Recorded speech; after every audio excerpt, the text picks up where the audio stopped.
Hey, how's it in the name of Christ? How you doing? It's your girl Cranky. Karabo. Karabo. It's Karabo. Oof. I hope you're good. I hope you're peachy. I hope you're stellar. I hope you're in a neat little bunch. If you're not, welcome to the party. That appears to be the general state of me. So, welcome to my party. Okay. Let me just put some caveats out there. Ooh, it's cold today as well. It's been raining, but anyway, whatever. Let me just put some caveats out there. Please kindly look out for my captions. They're not always accurate. They sometimes use a small g for God. And they are misspelled, all that jazz. Like there's like all different kinds of weird stuff. I don't have time to edit them, but God willing in the future, I will be enabled to achieve a better goal in that regard. And then up next is my, I'm very potentially wearing app makeup. If I am, you will know, because it's gonna be like on my face. And bouncing off and on. I'm not shape-shifting. If not, you'll also know.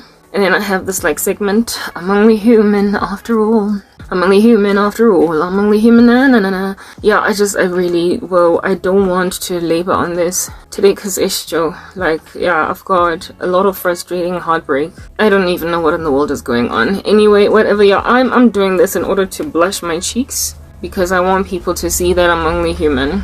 And that if you prick me, I bleed. I've got blood in my body. So if you exsanguinate it, I will probably die. Anyway, whatever, boom. I hope it works. If it doesn't, I don't know. Another day is another day is another day. Proper, like, yeah. Anyway. Okay, guys. Yeah. Shoo, like, yeah, like, you know what, y'all? I am scared for you. People of the world that don't know God, I am so afraid for you. I am so afraid for you. You know, people are weird, guys. Like the things they do and how they react to regret. It's just ridiculous. And not for me, I like to say, and you've heard me say it before, that my spiritual gifting is very burdensome because I see stuff, random stuff, and especially if it's stuff against me. And sometimes it shocks the living daylights out of me because I don't expect that to be a thing. Like there's a hot water bottle by my feet and it feels good. And I'm busy shuffling my feet around it, so if I'm moving a bit, it's only because of that. Okay. Sorry. Yeah, I just burped. Yeah, regret of the past. You know, when people happen upon witchcraft, they try to correct regret or they try to instill restoration using witchcraft and the like, sometimes it's just exhausting. Like, imagine knowing somebody from long ago, right, and never imagining that you would ever see them again because they were just like a one-hit wonder in your life. They were there for a very brief patch and you didn't even think that they were looking at you, but they were actually laboring on you, and they followed you around because they remembered your name, and so they googled it, they searched it, and a hit came up. They then find something of yours, and then they just start to like surveil the living daylights out of you. When I was at Wits, there was this guy that, so when I was dating, my ex-boyfriend was starting to pull stunts in the relationship. I was happy until I stopped being happy. And I noticed that he was basically very comfortable trying to imagine that I'm not going anywhere. He was acting like I was not going anywhere. And I was worldly, so I, in my heart, told myself, Wadala, you're playing games, little dude, because I'm gonna leave you for another guy. In my heart, I was thinking, I'm gonna leave you for another guy with you sitting around thinking that I'm not going anywhere. I was happy with my ex until I wasn't, and during the time when I was happy, I would never have looked at any other guy. Like, I was gonna be ride or die all the way through and through to the end if he did not start pulling stunts on me. So I basically allowed myself to wander. I allowed my eye to wander around because my ex was pulling stunts on me, and this was literally just 1 year into the relationship. Okay, we were together for 5 years and he was already messing up quite a lot. I like to say that relationship lasted 4.5 years too long because I was supposed to leave very early, but I stayed, right? So me wandering my eye around, I then started to make a decision to essentially humor somebody that I had noticed was noticing me. Like, you know, when there's somebody in the environment that you're at that's always just gawking at you, staring, but you are not interested. You can tell that they're crushing, but you don't care. Okay? Yeah. And then you make a decision to look at them more deeper, like with a little bit more concentration, and you realize that they're actually cute. Anyway, whatever. Yeah, when I was at Wits, there was a fellow student in the part-time classes, right? So basically people who work and study at the same time. Yeah, a young man, like he looked like he could have been my boyfriend's age, alright? Give or take, older by a couple of years, younger by a couple of years. Nah, probably not. He just looked like he was my boyfriend's age, just a peer. Anyway, whatever. So this guy, he had these big eyes, like a bit of a yellow bone. And with those big eyes of his, he used to like always just stare at me, and I found it kind of creepy. So I used to ignore him. I used to ignore the living daylights out of him. And I had seen him around for a couple of years. So I was a part-time student as at that stage a couple of years, and I had been in various of the same classes with him because we were both doing BComs. So we were in the same classes, we were in comp maths together, accounting, ecos, information systems, insurance and risk management. We were in the same classes together. And so I would see him year on year, and year on year, he was just that ogling guy. He was always just staring. Okay, he also used to arrive quite late a lot of times for lectures, and it made me realize that he was busy, very, very busy. Either he worked far, or he just could not quite get out of work fast enough. Okay, so he would literally rock up. Sometimes it would be like, you should have just stayed home, dude, or not home, but you should have just gone home and contacted a student to find out what happened. The way that he would rock up so late, but the thing about Wits is that if you did not pitch at most of your lectures, you didn't make due performance, and if you didn't make DP, you could not write exams. So I guess that's why he used to pitch, just so he could sign his name on that roster. Anyway, whatever, yeah, so that Ogie, upon arriving, as late as he would arrive, he used to sit very high up, almost like by himself, okay? The lecture room would be filled with students more or less towards the bottom of the lecture hall, and he would be among the solitary souls at the top up, at the back there, because he would always just sneak in conspicuously while the lecture had advanced. At the back either, so he did not disturb the piece by insisting on going all the way down. So he would just kind of sit up there, and sometimes during breaks, if at all he was already there in the middle of breaks or whatever, I would pan my head around the room, and then he'd just be staring, and I used to find it so awkward the way that he was a starer. But anyway, whatever, I was like, okay, dude has a crush. That's just the nature of being a person, and also a woman. Every so often there's gonna be a dude that's out here hinting that he likes you by just staring. Anyway, whatever, this dude, alright, when my ex and I were going through the troubled waters, whatever you want to call it, and I was decidedly really just interested in moving on to another person, a type establishment thing, he made me notice the guy. Remember I told you guys that he used to rock up quite a bit late, so I sometimes just attention was on him when he would pop into lectures all that late, and I started to notice his especially physical structure, like his body. He was very well built. He had a beautiful physique, okay? He was a well-built man. His height was nothing to write home about, really. It was more or less my ex's height. I'm a tall woman already, 1.75 meters tall. That guy could have been taller than me, maybe by an inch or something, right? He wasn't exactly towering like a basketball player, but he had a very, very beautiful physique. And so I started to notice his body. It was really just a physical thing that was happening over there. I started to notice his physical body and those beautiful legs, like he had just this beautiful manly body. Anyway, whatever, as he was coming and going, he used to not only rock up late for lectures, but a lot of times he would leave before they were over. Like, he was just very engaged in whatever he was involved in outside of school. He was trying to get his degree, but it was really hard, okay, for him to do that. It's raining outside, guys, so if it starts to get all loud, I'll go louder as the rain gets loud. But I'm not in the mood even of talking about this, because this guy, I did not expect this. Like, Anyway, whatever. Yeah, so this Ogie, I used to see him a lot coming and going, either coming in late or leaving early. And I would just look at him, and I would look at, what made me look at him was the fact that he was always looking at me. I would not have just developed an interest in that guy because I was not attracted to him very typically. Like I told you, like he was a handsome guy. Hey guys, Yazzie, the Lord has been warning me about this dude like for so long. Like, for me, it's like he was just so far away. I didn't imagine that he tailed me like that. Like, there are other people that when they tailed me with sorcery, I can see where it was coming from. But this dude, like, anyway, yeah, I wasn't attracted to this guy until I became attracted to him. Okay, was he cute? He was, but like, he was kind of ignorable. I don't even know how to. He was kind of ignorable until you stopped ignoring him, and then he became kind of relevant. Anyway, whatever. So, given that I wasn't initially attracted to him, yeah, my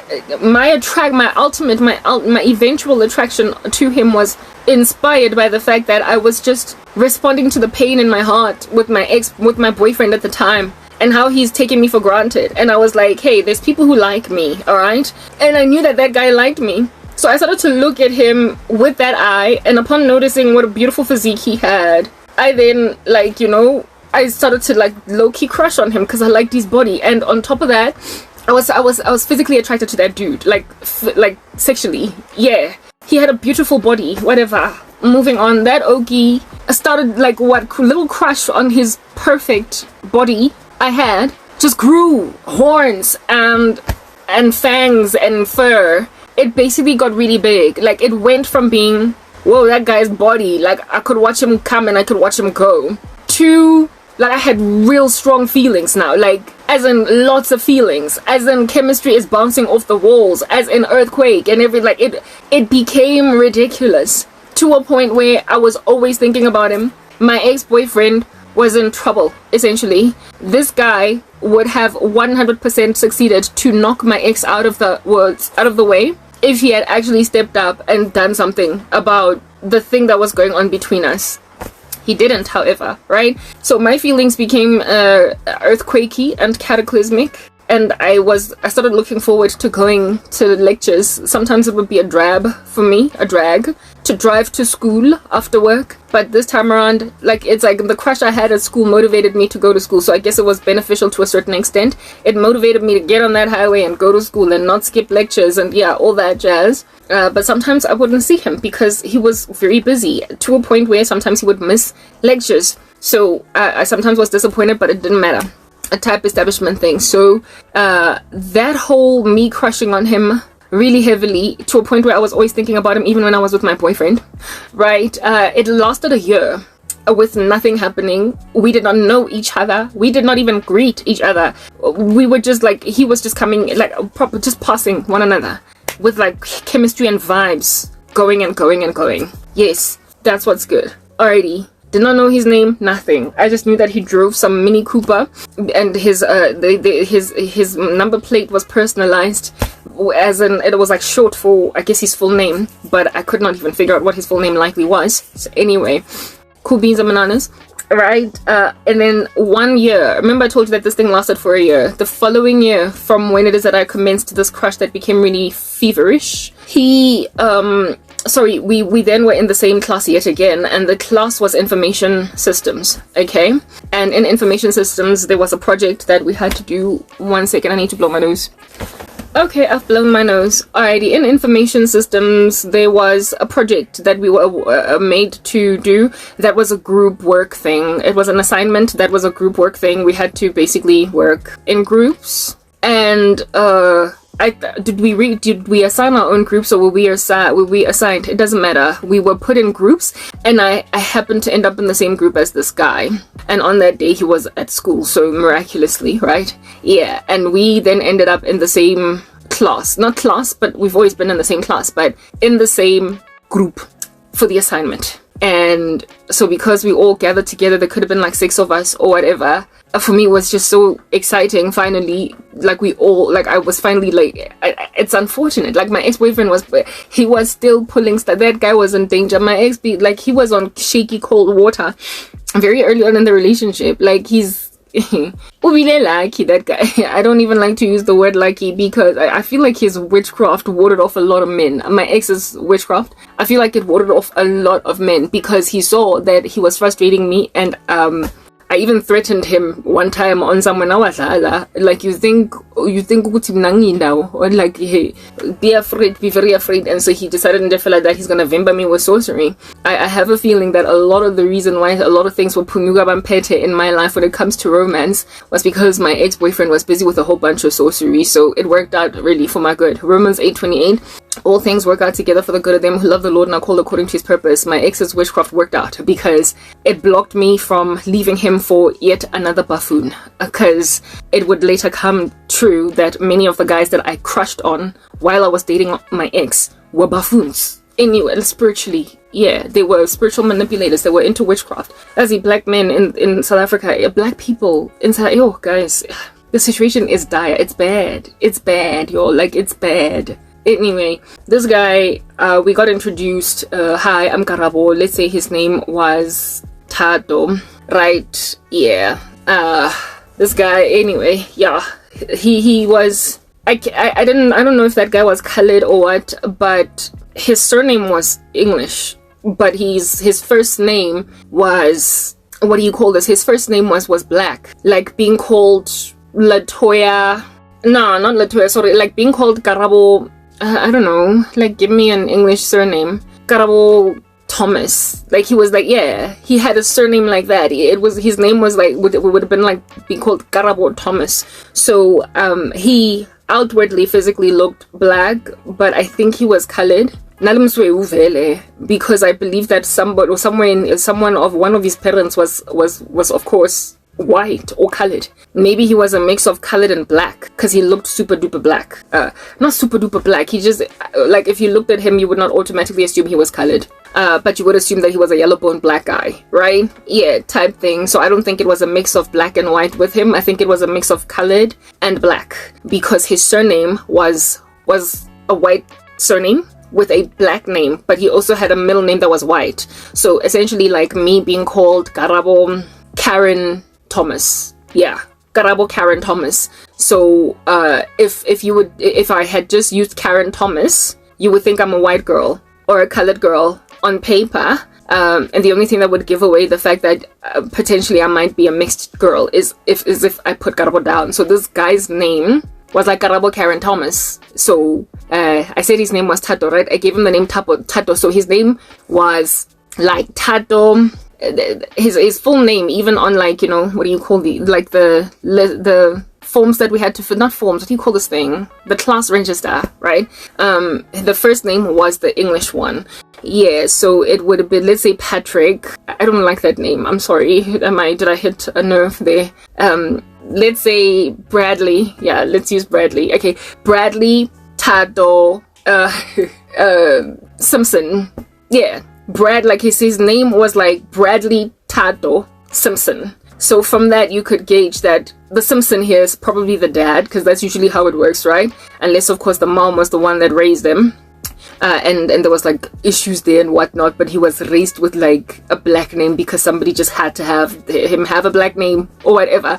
So his name was like Bradley Tato Simpson. Bradley Tato Simpson. All of this is made up, but his real name was like that though. It was a combination of white and black names. Bradley Tato Simpson. And however, he preferred to use the name Tato. He used his black name to introduce himself to us, and his number plate was also an acronym of his black name. It was not an acronym of his English name, right? And his English name was a biblical name. It was one of his English name is one of the names of God. So he was probably raised Christian. Like, yes, you guys, I'm just exhausted. Yes, well, I'm tired. I'm tired with people involved in the craft of darkness that is just so incredibly abusive of people that don't even expect it. Hey, like proper. Anyway, so Bradley Tato Simpson.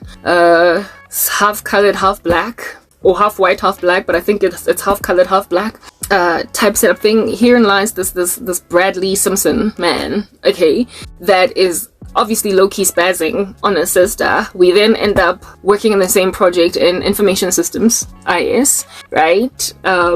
With yet another friend of mine, like a dude that became one of my biggest friends, really. Advits also broke my heart. Like, I don't understand what in the world is going on. Anyway, whatever. Yeah, I got really tight with that guy because of that project. So am I grateful? Because the friendship was great. However, he broke my heart. So maybe it was ideal that he should have just joined another group. Anyway, whatever. That dude hurt me. We had such a nice relationship, man. Ish, just like it. Moving on. That one was a friend.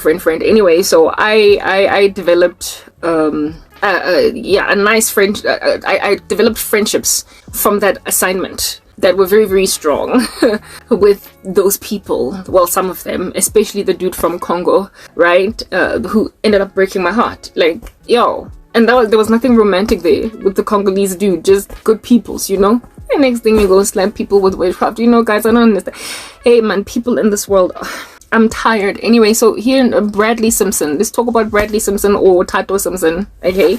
Tato, right, introduces himself as Tato to the whole group, the black name, type establishment thing, and we officially meet and everything, handshakes, and then we plan the project, blah blah, wada fish paste. Lots of vibes, energy between the two of us, it's clear, and now I'm super excited because I'm working with Bradley, or Thomas, not Thomas, what do I call him? Tato. I'm working with Bradley Thomas Simpson in the project. And so I got his email address. I got, what do you call this? We all just ended up communicating basically on group chat. And on group chat on email, he was so quiet. I wished he had been a lot more open. And again, here is a man that obviously is spazzing hard over me. So come on, you've got my email address. Send me a private email. You know, you now not only have my email address, but you also have my number. Like, because we had to exchange numbers, right? We had to meet on Saturdays to do the assignment, to discuss who's doing what and whatnot and what have you. So now you've got my contact details, dude. And you didn't even have to get them in an awkward way where you're like, okay, can I have your number? Like, you just have them because you're part of the group. Like, we're part of the same assignment team. I'm out here hoping that this dude is gonna contact me. I was thoroughly going to leave my boyfriend for that guy. I was going to do it. Unang bora. So thank God that did not suffice, because who knows what under heaven extra soul ties I would have garnered for myself, because I would come to learn that that guy was involved in some lots of stuff that made me very uneasy. Anyway, cool. So here is Bradley Thomas. No, not Bradley Thomas, Bradley Simpson, Bradley Tato Simpson, being part of the group, right? We meet then on one Saturday at Wits, at the old grandstand lecture halls. They give us an opportunity to study there, to meet there, right?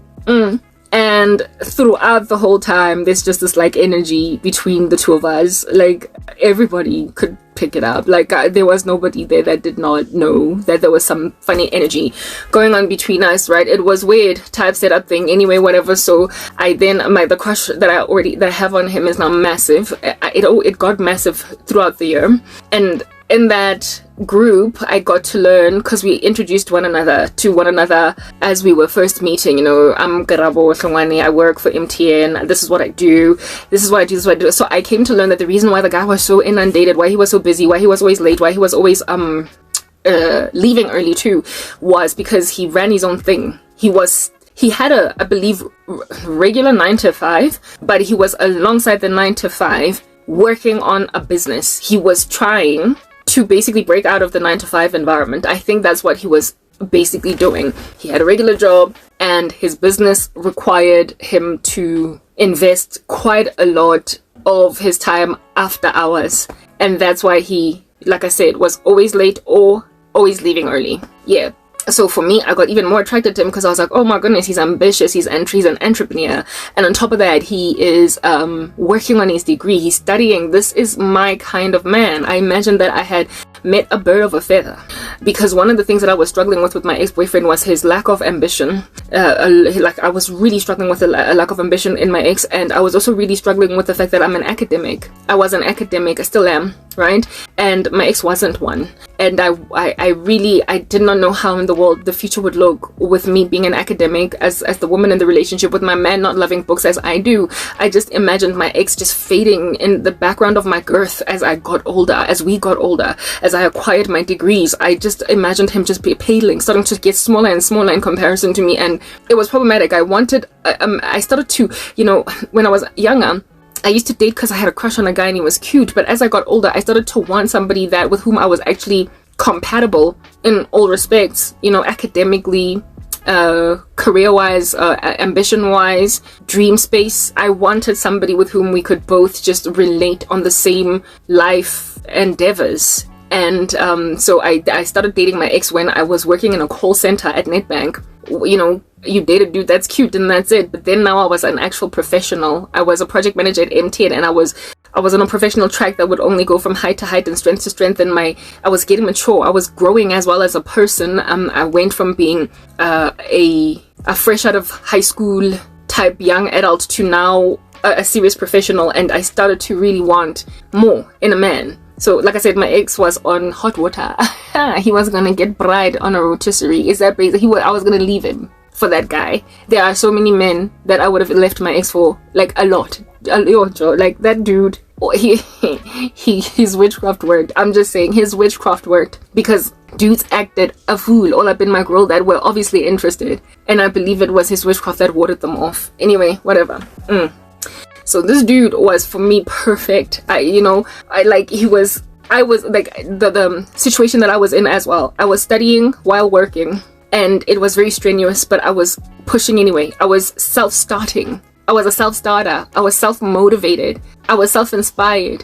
And this guy was like that. And for me, it was like, this is it. This is perfect. Like, so whatever little crush I had on him, it became even worse. Like, it got even more ridiculous. All right. It already got ridiculous with little knowledge about him. Just from seeing him around, I was on some, oh my goodness, he's here. And I was spazzing. And then I got to know him, and it just got worse. That's what I'm trying to explain to you guys, right? Yeah, so now I got to know a little bit about him, now that he was working with us, now that we were all working together on this project.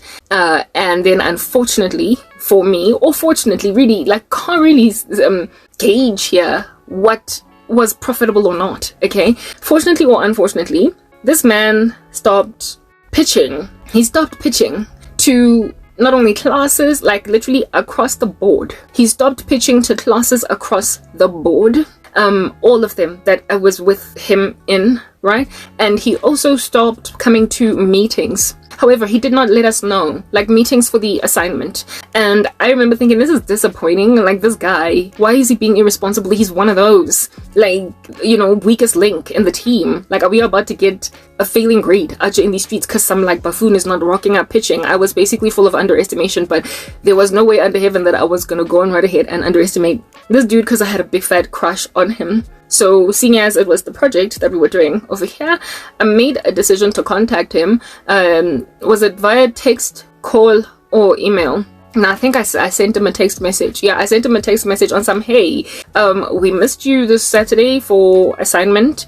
What's going on? And I also have noticed that you haven't been in class. Are you cool? Are you like, are you good peoples? Because the team is wondering like what's going on. And he was like, oh my goodness, I actually intended to let you guys know, but it like slipped through the cracks. I am inundated. I'm out of my mind with a lot of work, and my business is really growing. Basically wings, it's growing fangs and fur. And so because of the growth that I am in right now, I made a decision to deregister the rest of the year. I very potentially might come back next year or the year thereafter, but right now I can't focus on both things. I can't do both Wits and my business, and given that my business is currently, it appears to be booming, I need to focus on that. So he deregistered the rest of that particular academic year, and he didn't let us know. He just deregistered. He didn't let any, like, I guess he expected the lecturer to let us know that, hey, Simpson is not going to be part of your team.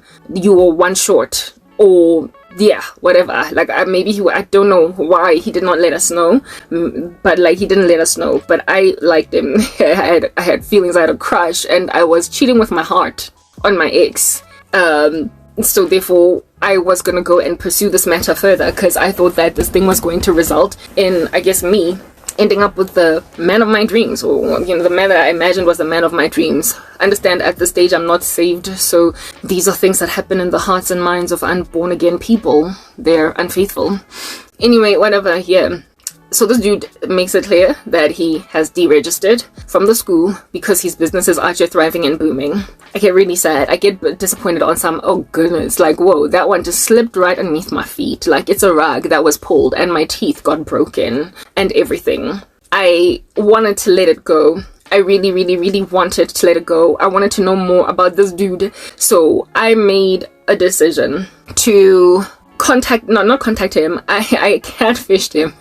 I looked him up on Facebook, right? I wanted to know more about him. I wanted to find out if he had a girlfriend or a wife, because why wasn't he pursuing me despite the fact that he was as interested as he was in me? You know what I mean? Yeah, so I did not want papa, ugubajachi, whatnot, so I decided to like basically cyber stalk him. I searched for him on Facebook, and I found him. It was easy to find him because his name was the full name on Facebook, and there's literally just one such guy on Facebook. His whole full name was what did I say? His whole name was Bradley Tato Simpson, and it's hard to, like, it was a rare name because it was a combination of black name and colored, and black name and white surname. Yeah, and also one white name. Like a white name, a black name, and a white surname. You're not going to find that a lot.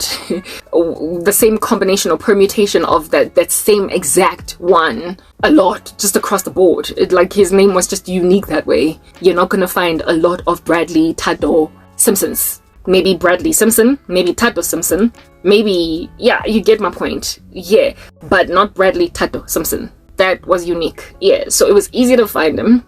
And his Facebook profile picture was him with a bunch of guys in his profile pic. Okay, his profile. I click on it, right? And my heart sank, guys. It sank. My heart sank. I click on his Facebook profile and my heart sinks. Remember, I'm clicking on him from a vantage point where I'm using my own account, right? My own Facebook account. I don't want him knowing that I'm cyber stalking him. So I'm not about to ask him to be a friend, because he's going to be like, yo, this chick is following me from vids. What in the world, right? But I'm using my own account to basically research what's going on with him. I click on him. My heart sinks.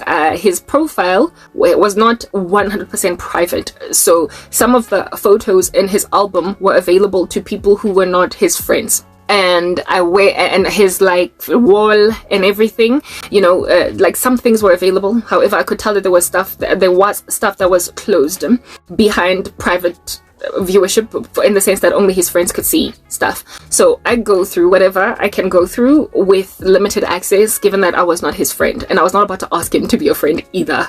Okay, yeah. As at that stage, you did not know who was looking at your stuff. I don't know if Facebook has changed that, but I think it's still the same. Like, you can anonymously just, peruse a person's account on Facebook without them knowing that you're staring at them. Okay, cool beans and bananas. So I go in his profile, and guys, my heart sank into my stomach because I had such big feelings for this guy. And this is like, I was working hard to leave my ex. I was working hard to...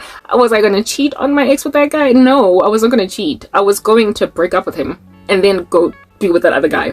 That's what I was intending on doing. So yeah, dude, you were on hot water, Njefela, the moment you started acting like I was going nowhere. Anyway, what's going on with my computer? Please don't start from scratch a process, because I would just be so... oh goodness, I'd be so upset. I'd be so upset, because there is like a process. What in the world?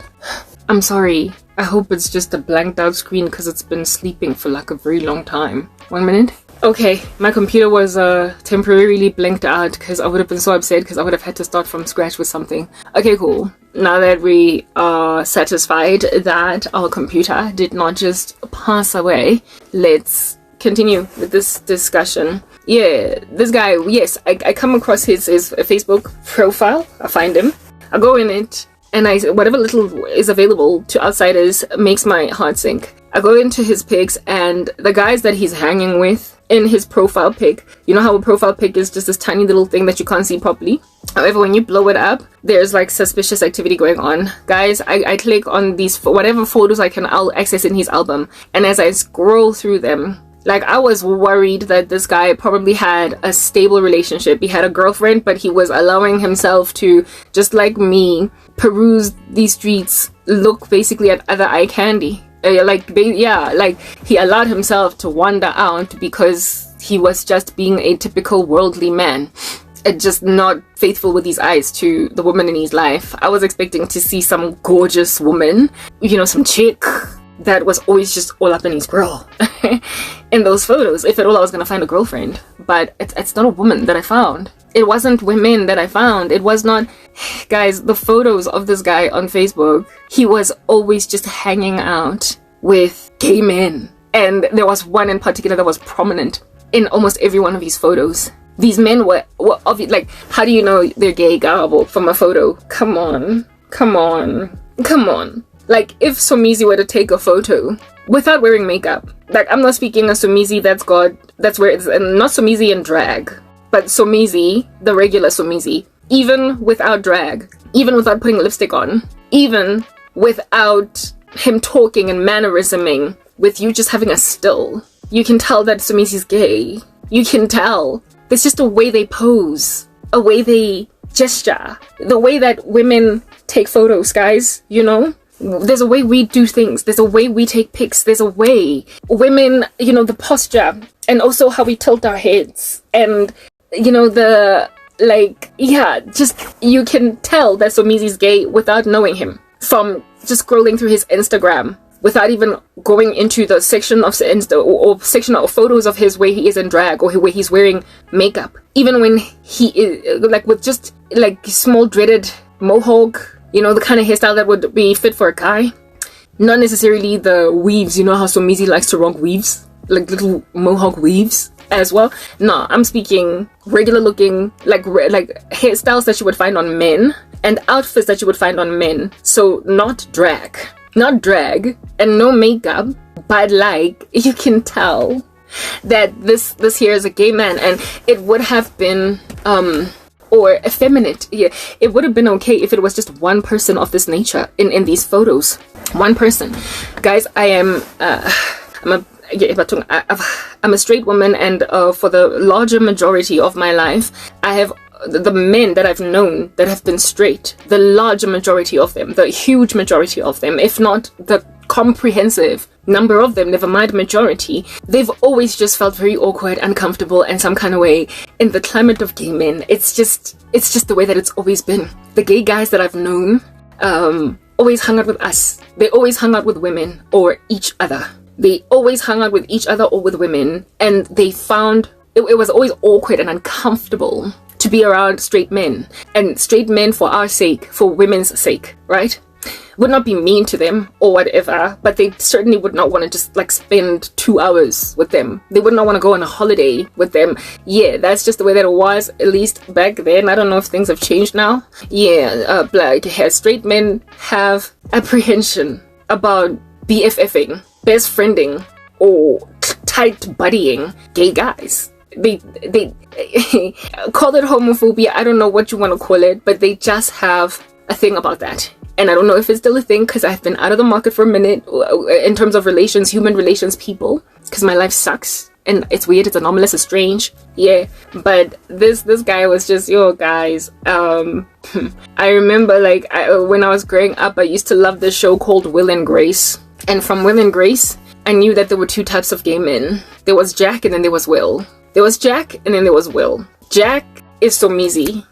Jack is the flamingo. He is the flamboyant, outwardly, obviously gay dude with the mannerisms and everything. He's girly, do you understand? And then there's Will, that'll make a woman fall head over heels in love with him, right? Yeah, Will, that'll make a woman fall in love with him, and then when you start to tell a guy that you like him, you have feelings for him, he's then like, I'm gay. Because you never would have been able to see it coming. Yeah, Will and Grace made me come to a conclusion that there are two types of gay men, Will and Jack. And Michael Schofield from Prison Break is like Will. Do you understand what I'm saying? A man that is that is gay, but you would never know. You would never know until he makes it clear that I like men. And I was out here in my mind scratching my head on some, is this guy like Will from Will and Grace? Like, oh guys, I was just like out of my mind. I was like, is this dude Will from Will and Grace? Type of gay man, not to, basically you would never know. And he's got a very strong relationship with women. He knows how to be, like, Will's best friend was Grace. If anything, Grace in Will and Grace, how it is that she and Will became best friends was because Grace was spazzing hard over Will. She was crushing on Will, and Will like basically let her down gently on some I'm gay, and then the two of them ended up being friends. So I remember thinking, am I like Grace out here in these streets? Am I falling head over heels in love with a guy that is, you know, I don't even think he was in the closet. Like, am I out here spazzing over a gay dude? Like, what in the world? Like, my heart sank because I already had such massive feel. Like, I never would have cyberstalked the guy. I never would have cyberstalked him if I didn't have such strong feelings for him. And that for what? What's with the energy? What's with the effort? What's with all that investment? The photographs of this dude in every last, and it made sense, you know, like gay men historically, when I was on the come up, they just had a reputation for being really good in business, and they also had a reputation for being so much better at ambition than straight men. It was just the way it was. Yeah, so his ambition and all of these things about him that I was like, oh, they're perfect, they're falling into place, they're falling into line. When it turned out that he was what I suspected to be gay, I was like, oh duh, no wonder he's so focused with school and education, he's gay. Oh guys, I am out here confused out of my mind, but my feelings are telling me be in denial, deny, Karabo deny. Yeah, so here it is that Chiki's now trying to deny, right? The photographs of this man on Facebook, the few that I could see, okay, were of him and gay guys, not just one gay guy, and very overtly gay guys. Like, he was Will, but he was hanging out with Jack. He was Will, but he was hanging out with Jack doppelgangers, like a multiplier of Jacks. Like 4, 5, or 7 Jacks were always in his photos. He was the straight-looking gay guy hanging out with Abosomizi. And you could tell in those photos that was what was going on. And there was one particular Somizi in that photo, in those photos of his, that was popping up literally almost everywhere in his photographs. And for me, it was like, maybe that's the boyfriend, maybe that's the man that he's with, type thing, because he pops out a lot. And then they were always at like these. He looked like he was a whiskey. He looked like in his pics, he was always carrying the kind of alcohol that looked like it could have been whiskey or brandy, like, you know, expensive taste. And he was always rocking, like, he was well dressed. That's another thing. Oh guys. And Vitz. Another thing, I have a thing about men who can put clothing on their bodies, and this guy, I was not only attracted to his physical body, so he was obviously a gym buff, right? But then I also loved his suits, his pants, like, he was well dressed. His shoes were always matching his belt. He was well dressed, and his shirt was always crisp. His shirts were always crisp, and he carried this leather bag. You know, yeah, like, he did not have a regular backpack like the rest of these heterosexual dudes walking around in class. He carried a very expensive looking leather bag that had, like, you know, layers in it, like, you know, shelves inside. Yo guys, this dude, I was so attracted to him. He was like the perfect guy because he was the alpha male I wanted. He was that guy who could put a beautiful suit on, who knows how to wear a good shoe. He used to smell good. His shirts were crisp. Guys, you know, I used to love the movie Clueless. It was my favorite movie. I loved it so much that I could verbatim repeat every last word that show, that movie, that was in that movie. I watched it so much that I knew the script, essentially. And there is this one scene in Clueless where Cher is out here spazzing over the new dude in the school, and he's like Will, right? His name was, how could I forget? I used to know that movie like verbatim, word for word. But there's a new dude that starts at Cher's school, and he's so sweet, he's so kind, and even the usage of words, the way that he is able to just, you know, yeah, you get it. The way that this man was so able to talk to Cher. Cher thought that he was hitting on her. He just knew all the right words to speak, and he brought her flowers and stuff like that. And one time they even spent time at her house, right? They spent time at her house, and he brought like chocolates and everything, and she thought that it was a date, but like it wasn't a date. And this dude did not confess to Cher that he was gay, but like when Cher was out here trying to like slip her foot underneath his pants, he stands up and he's like, Cher, I gotta go. What was his name? I forgot. Yeah, and then the next day she speaks with Dion on some. I thought he was totally into me. I'm totally bugging or whatever. And then Dion says to her, he does like to shop. No. Murray, who is Dion's boyfriend, says as they're having this conversation in the car, right? Murray is like, your boy Christian, his name was Christian. Murray is like, your boy Christian is a cake boy. Murray is like, your boy Christian is a cake boy. And Cher is like, huh? Cake boy? And then he describes all these other terms. And then ultimately Murray is like, gay. Your boy Christian is gay. And then Cher is like, no way, not even. And then Dion looks at her on some, he does like to shop, Cher. And the boy can dress. This guy gave me Christian vibes from Clueless. And I felt like Cher. I was on some, no way. Not even. And Dion, or the tantamount of Dion in my voice, is like, he does like to shop, Karabo. And the boy can dress. I thought about everything. I thought about his perfect body. I thought about his perfect pants that were perfectly ironed, his crisp shirts, his bag that he was carrying, for school, his shoes, his everything, even the fact that he drove a Mini Cooper that he personalized the number plate of. His ambition, like a lot of times it was always gay men that were like 10,000 steps ahead of straight guys when it came to ambition. And I was just like, yo, Karabo, this guy has got all the signs of gay men. He is Will. He's Will. That's why he ignored you. That's why he's, anyway, but I was in denial. Just like Cher, I was like, no way, not even. He does like to shop, Cher. And the boy can dress. Anyway, here it is. I'm dealing with a potential Christian, right? From the movie Clueless. But I had to know because I really like this guy. But like, I had all the evidence. Like, evidence was just like gawking at me. His friendship circle was made up of obviously gay guys. His friendship circle was made up of men that were obviously gay. That was his friendship circle. And so what I made a decision to do, because Karabo, no way, not even. I'm at this point like Cher in Clueless. So I decided that I'm gonna make like catfish. I needed to become a friend of this guy on Facebook.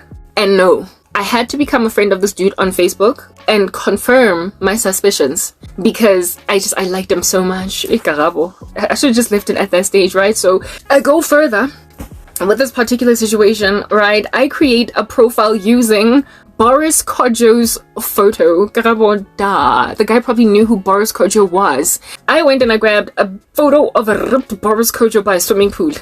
Alright? You know how hot Boris Kodjoe was like back then. He probably still is to this day. I use Boris Kodjoe's photo as my profile pic. I create a whole new profile. Like, I can literally create a Facebook account. I use Boris Kodjoe's photo as a profile pic. And then I ask for friendship. I then wait, and within 24 hours, this guy's accepted my friendship request. Within 24 hours, this dude has accepted my no. Make no mistake. Not only did I, what do you call this? This guy, like, his friend, like, there was just so many signs. Like, okay, so I created the Boris Kodjoe profile. And then I went and I actively asked to be friends with some of his friends on Facebook. In other words, like, proper, I kept on clicking on photograph on the friends that were his friends, ne? Guys, and so many of those friends were obviously gay men, like gay pics, like men that like were obviously gay. Like, you get my point. Like, just gay guys, like posing here with a tongue out, winking type establishment thing, and that's like the profile pic of this Okie. Something like 65 to 70% of his friendship, of his friends on Facebook were observably gay. They were observably gay. And I went and I literally made friends out of all of these guys, as many as you could. I created a believable profile for myself. Yeah, stalkery vibes, right? Psychopath, like, anyway.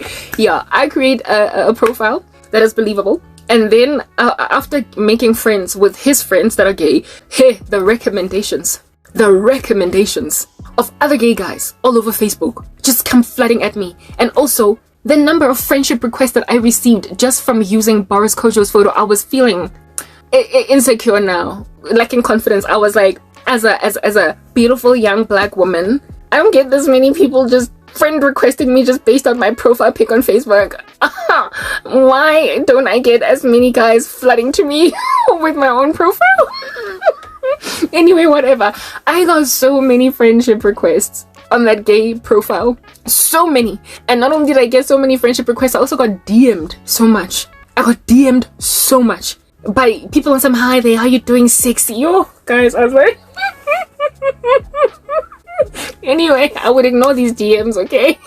I would accept the friendship request because I'm building a profile. And once I had a decent size of friends, like maybe 200 or whatever, that's when I then asked him as a friend. And he accepted within 24 hours. And when I went into his Facebook profile, it finished me off. Like, now I was seeing overseas trips with this group of gay men. Like, hey, guys, straight guys don't go on overseas trips. They don't go to Paris. They don't go to Japan. They don't go to Tokyo. They just don't, not with a whole bunch of out flamingo homosexuals. They don't.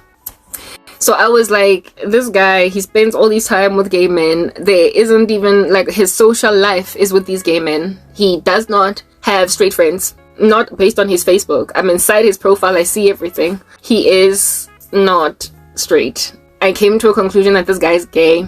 But, like, I was still in denial. He does like to shop share and the boy can dress. No way. Not even. I'm still in denial. I'm in denial, but I've accepted. I'm in denial, but I've agreed that he is gay. But I wanted to know for myself. I wanted to be certain. Because the thing that was going at the back of my mind was, but why was he eyeing me like that? Why was he ogling at me like that? Like, what was with the chemistry that him and I shared? What was that thing that him and I were doing? Like, what is going on there? How is this dude... Like, come on. Is it really like Christian and Cher? You know how Christian gave Cher a little flower in the classroom? In Clueless, I did not know what in the world was going on. So I needed to find out. So I go and I grab that Boris Kojo profile and I DM him on some, hey there, how you doing, blah, blah, whatever. Basically, Yamoshela, right? He didn't respond. Of course, he didn't respond. He wasn't that kind of guy. Gay or not, he was not about to just be shellaed by some stranger on the internet. Plus, on top of that, I think he might have known who Boris Kojo was. And so when he saw my profile pic, he was like, oh, what's going on? No, this person. So I did not get to confirm if he's gay or not from me DMing him. So I made a decision to just basically let him know. Like, I liked this guy so much. I was feeling him so much. I liked this dude so much that I was like, he's not at school. I'm not going to be embarrassed by seeing him again. I want to know what's going on here. I like him. So I decided that I'm going to tell him. I make a decision that I'm going to let this guy know that I'm feeling him. He's left now. Witz, he hasn't been there now. Been maybe like a couple of weeks now. And I make a decision that I am going to let him know. I told him that I basically wanted to find out if this guy was gay. I wanted him to tell me himself, like Will telling Grace that I'm gay. Like Christian, you know, did Christian tell Cher that he's gay? No, it was Murray that was like, your boy Christian is a cake boy, right? I wanted him to basically just kind of hint to me, let me know that I am into dudes. I'm sorry, I think you're a beautiful woman, you're smart, I like you, but it's not that kind of party, no hard feelings. I wanted him to let me down the way that a gay guy would let a straight female friend that likes him down. I wanted him to let me down like that. I sent him a text message. I probably told him on SMS. Okay, I told him on SMS. I remember I was in the office. writing an SMS. I should have done it at home. Anyway, whatever. I write him an SMS and I tell him, I'm like, hey, how you doing? Ever since you left, it's been a minute, you know? Yeah, we miss you there at school. Anyway, I just wanted to put this out there that I think I like you. I like you. I like you. I'm in a relationship. I'm not trying to get with you or whatever, but I just wanted to like just put it out there that I got a crush. I've never, like, that was the first time in my life I ever did that. Ever. Like, I had never in my life ever told a guy that I like him. That was just not what I was into. Like, I was too proud to ever tell a guy I like him. I've liked a lot of guys before that just never knew. And they were never gonna find out unless they told me back. Yeah. Ha! First time experiment me like Karabo. That's what I'm doing. Experiment because, hey, these, you know, all the women who independent. Yeah, like proper. Rules are changing. I'm a feminist, yet to be born again, so I don't have any conviction about roles and how things should be. Like, men should pursue women, all that. Nah. I'm still in a random worldly mindset that women are gonna take power. So I decided that I'm gonna tell my crush that I like him. Women, you will burn. Like, don't do it, okay? Like, if a guy does not tell you, just leave him alone. Because you're taking away his opportunity to do what it is that men do. And when they feel overpowered in that regard, yeah, you might actually lose the opportunity of winning him over. Like, just wait. And if he never comes, it wasn't meant to be. Like, just let it go. Anyway, whatever. I tell this dude, and he comprehensively ignores me. Yo, guys, it felt so sour. Like, he ignored me. 24 hours progresses, and it's quiet, like crickets. 48 hours progresses. And after 48 hours progresses, I decide to send him another text message on some, I'm sorry if I bothered you or irritated you, or something along the lines of, I'm sorry if I made you uncomfortable. But like, yeah, I'm really sorry. Basically, I was apologizing for putting him in an awkward position. And then he responds. Then he responded. I think it was just out of a guilt. Yeah, you know what? He responds to me and says, "Hey, I'm not ignoring you. It's just surprising, and it's a lot, you know, to take in, and I'm still processing it. I was gonna get back to you." Yeah, that was his response. Was something along the lines of, "No. Don't feel uneasy. Don't apologize. Like, it's okay. It came to me as a shock." And I was just still processing it. I was going to respond. So my response was like, oh, okay then, at your leisure. And he never got back to me ever since then. So because of him basically like switching on and off like a hazard, like flickering like a light, telling me I'll get back to you and not. I was like, you know, this is too much. It's too taxing. Plus, I'm in a relationship. I don't care if it works out or not. So I don't care whether or not I'm fully invested in this particular relationship. Bottom line is, in and of myself, there's a lot of complications in my life, and this here is a complication I don't want. I don't want to feel insecure in the climate of a dude that's hot and cold. Plus, like, he's giving gay. He's giving, you know, yeah, he's giving funny things. He's giving a lot of funny, strange stuff. So let it go. So I made a decision to just let it go. I got over him. Over the next couple of weeks, months, I thought about him less and less. I never saw him pretty much ever again. Like, he never even came back the next year at school. It's like he left school altogether. Like, yeah. Anyway, I just let go. I let go and I left it at that. That's where that whole situation ended. He said he'd get back to me, he didn't. I stopped stalking him. I even forgot the credentials to log in to that Facebook account, the fake one, where I was catfishing him. I forgot, like, I just dumped all that. It didn't matter anymore. It was nothing. And, you know, I was on to the next one. Frankly, my ex-boyfriend was wreaking so much havoc in my life that I was actively out here like a periscope scanning this environment for a man to leave him for. Because I've told you guys in my previous videos that before coming to Christ, I felt like I had to be in a relationship. I could not just get out and be single for a while and then be in one. I had to like hop from one to the next because I felt like I just had to have a man. So I was not about to go and leave my ex and there be nothing going on, and I was just gonna feel like empty. It's like, oh, I need love. Anyway, yeah, I was silly that way. So yeah, that's what went down. That's where I left that story. That's where I left that dude. That was the last time I ever communicated with that dude. Last time I saw him was one of the days, you know, that he was still around at Wits in lectures and everything. Yeah, that was it. The assignment, we did it, we submitted it, we got an A, and we moved on, you know? I developed some pretty nice friendships with some people in that group, and, you know, we went into the sunset together for the next couple of years. We were hanging out, we were peoples, we loved each other, we studied together.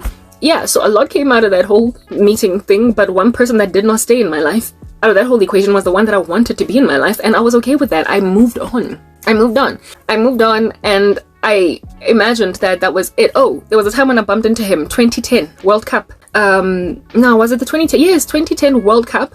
MTN gave out a whole bunch of tickets to go to, like, what do you call this, matches, because they were sponsoring the World Cup. And I saw him at Soccer City.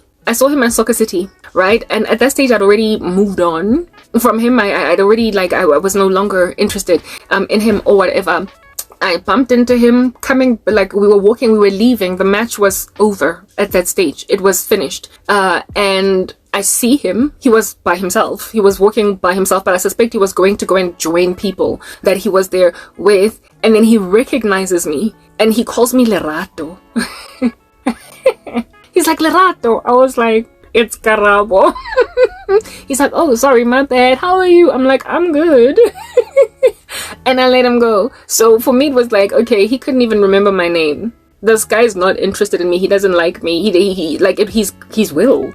Either he's gay or, dude, there was just so much evidence of him being gay. But if he was straight and somehow keen on hanging out with gay guys all the time, he was not interested in me. And whatever it is that I caught from him was a mistake. I misinterpreted, and I let it go. I let it go because, you know, it was not gonna suffice. Like, I was not that clingy girl. Like, really, I knew how to take a hint, and I took it. I took a hint. I took a hint, and that was it. That's where that whole story ends, or at least I thought so. That guy, out of all the men that have slapped me with all different kinds of weird witchcraft, has been among the most prominent in my dreams, and I have not mentioned him because of the fact that I imagined there is no way. I imagined that there was no way that he would have afflicted me like that, followed me around like a tail. I can see my ex-boyfriend, why he would go out like that. I can see some dude that had a crush on me in the office going out like that. I can see someone with whom I had a falling out going out like that. But somebody that I went to, he rejected me. We had a brief run-in with each other. Like, nothing much. Yeah, I would not, like, that dude. And somebody who also forgot my name, called me Lerato when I'm Karabo. That's not the kind of person that would invest in witchcraft to make sure that a woman does not marry well. A woman does not come right in romance. A woman does not do okay. For the life of me, I do not understand what is going on, and I have not spoken about this guy out of all the other people that I've been mentioning having afflicted me with sorcery, precisely because what was going on in my heart and mind was, there's no way. He was just a gay guy that was being spazzed over by some straight chick that didn't know he was gay. And then he did what he did, basically confirming to me the feelings that he did have. So what was going on over there? I'm not really certain. What was going on over there? Absolutely no certainty. And last night I had such a disturbing dream about him. And my dreams, guys, the way that they are, if it's Korobela, if it is somebody also trying to block prospects for marriage, if it has to do with romance, essentially, there's always a lot of sexual activity involved. And I would never ever get a sexually charged dream unless the individual in question that is being implicated in that dream has actually cast a spell on me. Last night was the Lord telling me once and for all, this guy is involved with darkness and he's been busy with you and you've been ignoring it because you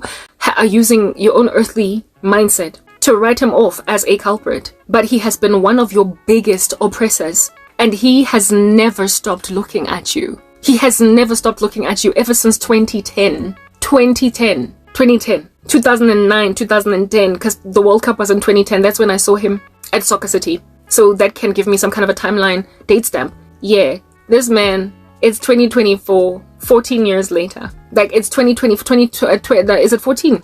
Yeah, 2010, 2020, 2024. It's 14 years later. And he is still pursuing the situation. And it's like, but why? Why me? Let's move on to the next part. I wanted only to have one part, guys, because it's me working in these wee hours of the morning. But I'm going to just unpack this for you so you can understand what I think was going on over there. The only thing that I can speculate was going on with that human individual. I almost called him gentleman because there's nothing but there's nothing gentle about him. Let's move to the next part so that I can explain what I speculate.